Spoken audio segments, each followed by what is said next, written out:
At 9:18 p.m. on Friday, January 9th, 2026, in the cold blue glow of a late-night phone screen, a name that once rode in on weekly primetime television, Roger Lawrence Ewing, the clean-cut young deputy audiences knew as Thad Greenwood on Gunsmoke, reappeared in the smallest possible way, not in a spotlight, not in a studio, not to a roar of applause, but as a quiet obituary line confirming that he had died on December 18th, 2025, in Morro Bay, California, 83 years old, his cause of death undisclosed, his exit arriving to the public weeks after the moment. Long before the obituary line, long before Morro Bay and the quiet weeks between December 18th and the night the news finally traveled, Roger Lawrence Ewing was a young man stepping into the machinery of American television at the moment it could turn a familiar face into a household presence almost overnight, when living rooms across the country arranged themselves around a single glowing screen, when a theme song could feel like a national heartbeat, and when a western town called Dodge City, built from painted storefronts, dust, and studio light, could feel more real to viewers than their own streets. Gunsmoke was not just a show. It was a ritual, a 20-season marathon that ran for 2 decades, a weekly return to a world where right and wrong were argued with boots on wooden floors and the law wore a badge under harsh, bright lamps. And when Roger Ewing arrived in that orbit in 1965, first in a different role and then as Thad Greenwood, he arrived inside a machine that had already trained America to look for the same faces, the same voices, the same comfort, at the same hour on the same night, as if familiarity itself was a kind of love. Thad Greenwood, young, capable, eager, and steady, was written as a deputy and an extra pair of hands in the Marshall's world, the kind of character who could bring motion and youth into a long-running story, who could stand in a doorway while older legends spoke, who could ride out on an errand that became a lesson, who could absorb the danger and still look like tomorrow might be manageable. And for a stretch of time, roughly 50 episodes from late 1965 into 1967, that was Roger Ewing's face, the clean-cut deputy under a Western hat, a reliable presence that millions recognized without ever needing to know his full name, the kind of recognition that doesn't feel like fame at first because it arrives disguised as routine. In the golden era of network television, that routine could be intoxicating. Calls to set, wardrobe racks, the sharp smell of makeup, the heat of lights, the quiet tension before action, the sudden warmth of a laugh or a compliment, the sense that the world had a place for him and that place came with a script. But a role that large and a show that powerful also carried a shadow. It taught audiences to love an image, and it taught the person inside the image how easy it was to be adored, as long as he kept playing the part. But behind the badge and behind the steady gaze, what was he really building? An identity or a mask? In the mid-1960s, when American television still felt like a single national campfire and the same stories flickered in millions of homes at the same hour, Roger Ewing's life began to run on a schedule measured in call times and camera angles, in boots hitting plywood streets and the heat of studio lamps that made Dodge City feel sunlit even when the real day outside was gray. There is a particular kind of power in being part of something that long-running, something that had already taught a country to trust it, because the show does not simply hire a performer, it absorbs him, it gives him a uniform, a rhythm, a purpose, and then it sends him into the world as an image that people feel they know. Thad Greenwood was young enough to carry the promise of tomorrow inside a town built on yesterday, steady enough to stand beside older, heavier legends without needing to dominate the frame, and useful enough, deputy, helper, the extra set of hands, to slip into storylines like a tool the writers could reach for when the show needed momentum, when the marshal needed someone to send down a dark alley, when danger required a younger body to move first. And for roughly 50 episodes between 1965 and 1967, he did what network television asked him to do, which was not simply act but repeat. Repeat the posture, repeat the confidence, repeat the look that told audiences everything was under control, even when the script was filled with gunfire and grief. It was easy from the outside to mistake that repetition for security. It looked like stability, like a rising career on rails, like the kind of job that could run forever as long as the ratings stayed warm. But repetition has a hidden cost. It trains the audience to love the role, and and it trains the performer to live inside the expectations of a role until the boundary between the two starts to thin, until the public face becomes easier to inhabit than the private one. In that era, fan mail did not arrive as anonymous data points and fleeting likes. It arrived as paper, as handwriting, as envelopes that carried the weight of strangers' affection, telling a person he mattered, telling him he belonged, telling him that his presence on their screen had become part of their week, sometimes part of their family story. And that kind of affection can feel like oxygen, especially for someone still young enough to believe the job is proof of worth. Yet the same thing that lifts a person can also quietly cage him. If the world applauds the badge, the hat, the reliable deputy smile, then what happens on the days when the smile is heavy, when the eyes feel tired, when the body wants to be anything other than reliable? If the set becomes the only place where the identity feels clear, deputy, helper, good man in a dangerous town, then what does the silence feel like when the day wraps and the lights shut off, when the crew goes home, when the streets of Dodge City become plywood again, and the person who is celebrated is suddenly just a man alone with his own thoughts? This is where the first cracks begin, not as scandal, not as a headline, but as a private mismatch between what the world is buying and what the person can afford to sell. Because a long-running show does not merely create fame, it creates a pattern, and patterns become masks, and masks become heavy in ways nobody sees from the couch. And while the public version of Roger Ewing seemed to be moving smoothly through a golden corridor, primetime recognition, a recognizable character, a place inside a television institution, life behind that corridor always contains quieter realities. The industry's constant churn, the way new faces are always arriving, the way writers adjust and reshape, the way a character can be loved and still be replaceable, the way a role can be a home and yet never truly belong to the person wearing it. Inside a machine built to run forever, the individual is still fragile. Every season is a test, every contract a cliff edge, every great job a compliment that never guarantees tomorrow. And the more a person learns that truth, the more the applause begins to sound like something borrowed, something that can be taken back without warning. For a time, he kept moving. Guest spots, other work, the ordinary hustle of a working actor in an era when television could keep you employed and still never truly secure you. But the internal question grows louder. How long can a man keep living as a character before he begins to suffocate under the costume of himself? And if the role that made him visible is also the role that threatens to define him forever, what does escape even look like?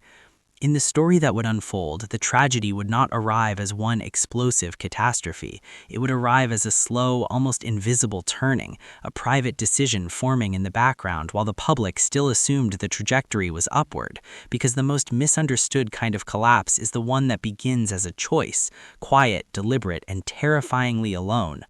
In the early 1970s, when so many careers in Hollywood were trained to treat momentum like a law of nature, one credit becoming the next, one season becoming the next, Roger Ewing did something that confuses people even now because it refuses the usual storyline.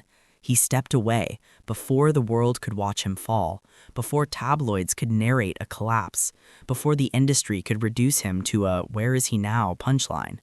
And the strange thing about leaving the spotlight is that it can look from the outside like disappearing, when in truth it can be a form of self-preservation so quiet that nobody recognizes it as bravery.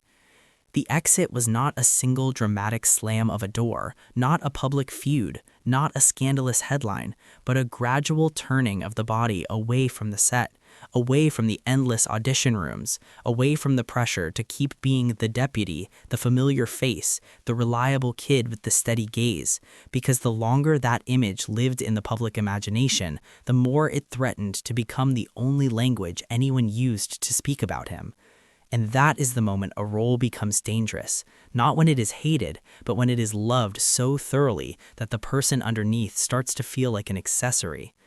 The industry is built to reward the mask, and it is built to punish anyone who stops wearing it, because a machine that runs on familiarity does not like uncertainty, and leaving introduces uncertainty. So when the work slowed and the attention drifted, it would have been easy to cling harder, to chase the next part like a man chasing oxygen, to negotiate for relevance, to accept smaller and smaller rooms just to keep hearing applause. But the tragedy in stories like this is rarely the spectacular kind. It is the slow realization that the applause can become a transaction, that affection can become conditional, that every smile is only valuable as long as it sells the same idea of a person, and that the moment a performer needs tenderness more than attention, the industry has no language for it. So, he chose a different kind of life, one where the world did not stare back, one where looking was something he controlled, photography. It is impossible to miss the symbolism, an actor who spent years being framed by other people's lenses, choosing, instead, to frame the world through his own. In that pivot, the narrative changes from being watched to watching, from being interpreted to interpreting, from performing to observing, and in that shift there is a kind of quiet healing that also carries a hidden loneliness. Because the camera can travel with a person, but it cannot sit across from him at night and ask how he is really doing. The reports of his later passions speak of distance, Mexico, Russia, Europe, the South Pacific, names that sound romantic on paper, but also suggest a mind that preferred horizon to hallway, movement to the stale air of the same stories, the same questions, the same shadow of a character that followed him like a second skin. And yet, even the most beautiful escape has a cost, because the further a person walks from the role the world recognizes, the easier it becomes for the world to stop recognizing the person at all.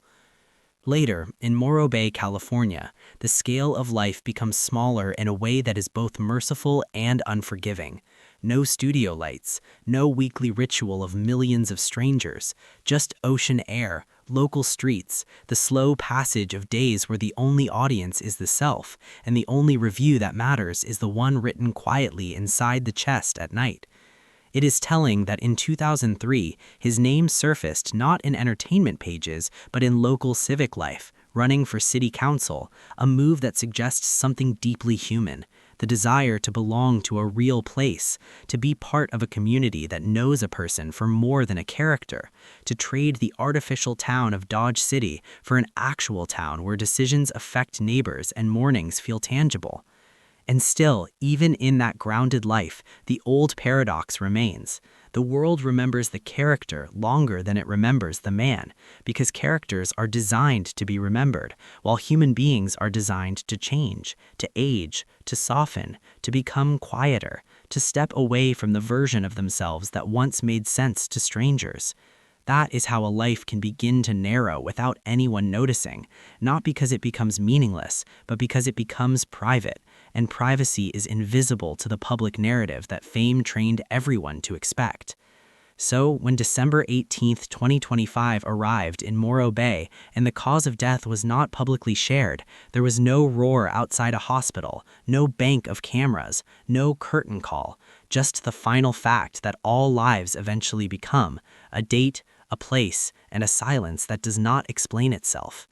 And the real heartbreak is not simply that he died, it is that the distance between the man America watched and the man who lived afterward had grown so wide that the public did not even learn of the ending until weeks later, as if the world needed a reminder that the people it once consumed as entertainment still age, still bleed, still vanish, still leave behind rooms without applause. Was leaving Hollywood the way he saved himself, or the way he slowly let the world forget him? And if a person escapes the spotlight only to be swallowed by silence, is that freedom, or just a different kind of exile?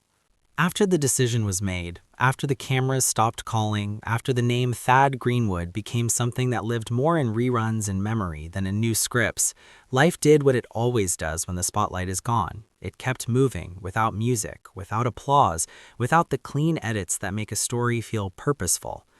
The tragedy in careers like this is not that the work ends, it is that the world assumes the person ends with it, as if an actor's value is measured only by how often strangers see him. In Morro Bay, California, the rhythms were no longer dictated by studio schedules, but by ordinary things that never make headlines. The morning air that smells like salt, the slow pace of traffic, the same storefronts, the same faces, the way days can blur together when no one is asking you to perform a version of yourself. For someone who once lived inside the high-pressure repetition of network television, that quiet can feel like relief at first, an unclenching of the jaw, a breath taken without worrying how it reads on camera. But relief has a shadow. Without the structure of production, without the constant external validation, the mind has space to replay old scenes, not the scripted ones, but the private ones that fame never fixed. Moments of doubt, the fear of being replaceable, the strange grief of watching a younger self exist forever on screen while the real body grows older in the mirror. This is where late-life solitude becomes its own kind of set, built out of routines instead of props, built out of repetition that no one applauds, days that begin the same way, meals that taste the same way, evenings that stretch long when the house is quiet and the only sound is something distant, perhaps the wind off the water, perhaps the low hum of a television that is on not for entertainment but for company. The cruel irony is that the man who once helped fill rooms, who once stood in a fictional town where every conflict ended with a lesson and a resolution, now lived in a world where there is no writer to tie a ribbon on the day, no director to call cut on sadness, no audience to tell him he did well just for showing up. In the public imagination, the story of a former television actor is often flattened into a single question: whatever happened to him? As if a life after fame is a punchline or a mystery box. But real lives after fame are rarely dramatic. They are quiet, and in that quiet there can be dignity, but also pain, because being unseen does not always mean being at peace. The reports that he traveled with a camera, that he photographed places far from Hollywood, Mexico, Europe, Russia, the South Pacific, suggest a man who still wanted the world, still wanted light and landscape and motion, but wanted it on his own terms, without the old contract that demanded he be someone for strangers. Photography offers a different kind of control. It lets a person choose what to look at, choose what to preserve, choose what to reveal. And perhaps that was the most honest form of expression he ever found, one where he did not have to speak lines written by someone else, one where he did not have to smile when he didn't feel like smiling. And yet, even that creative life carries the ache of distance, because art can be a companion, but it cannot replace the warmth of being known, truly known, by other human beings. If he ran for city council in 2003, it reads like a small but telling reach outward, a desire to attach his life to something real and local, something that could not be canceled after a season, something that might let neighbors see him as a person instead of a character. But even community cannot erase the deeper paradox of aging in the shadow of an on-screen past. Somewhere out there, a stranger can still turn on a rerun and watch him young, capable, steady under a cowboy hat, while in real time the man himself lived a quieter day, a smaller day, a day no one recorded. That is the strange kind of loneliness fame creates, the split between an immortal image and a mortal body, because one keeps playing forever and the other keeps moving toward an ending that arrives without credits. And when December 18, 2025 came in Morro Bay and the public cause of death remained unspoken, the silence did not just describe how he died, it also described how the world had learned to stop listening. What does it do to a person to know that millions once watched him breathe, and now almost no one knows when he stopped? In the end, the most haunting part of Roger Ewing's story is not a scandal, not a courtroom, not a public unraveling captured by flashing cameras, but a quieter truth that feels almost harder to bear. The world can love a face, a role, a weekly presence, and still never learn how to love the person inside it. Fame is often described as a kind of power, but for many performers it is closer to a contract, temporary warmth exchanged for a permanent mask, and the longer the mask is worn, the more the skin underneath forgets what it felt like to be unobserved. On screen, he could be steady. The deputy could step into danger. The character could move through conflict with a clear purpose. The story could always resolve by the end of the hour. But real life does not write endings that neatly, and it does not keep characters forever. When the role fades, what remains is whatever was built behind it. Friendships that were real, routines that were grounding, a sense of self that does not require an audience to validate it. If leaving Hollywood was his attempt to reclaim that self, it also reveals the risk of stepping away. The applause may have been a cage, but it was also a kind of proof that he existed in other people's minds, and losing that proof can feel like dissolving. The lesson is not that fame is evil or that privacy is salvation. It is that neither one can substitute for being truly known. A career can make millions recognize a face, but only a handful of relationships can make a life feel held. And when the public learns of a death weeks late through a single obituary line, it forces an uncomfortable question. How many people do we consume as entertainment, then abandon when the show ends? In the end, the applause fades, the reruns keep playing, and the only thing that doesn't fade is the human need for connection, off camera, off script, in the rooms where nobody is watching. Because sometimes the real tragedy isn't that a legend died, it's that he lived long enough to become a memory before he was gone. It circles back to that late-night glow on January 9th, 2026, the small, almost weightless way the news arrived, like a final whisper from a world that once shouted his name without even knowing it.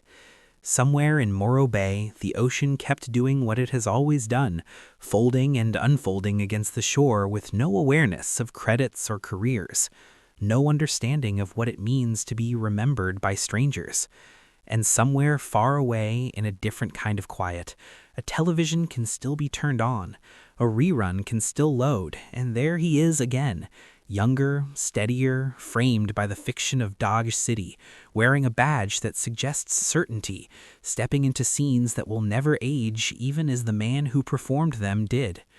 That is the strange split fame creates, an immortal version of a person preserved in light, and a mortal version who walks through ordinary days until the ordinary days run out.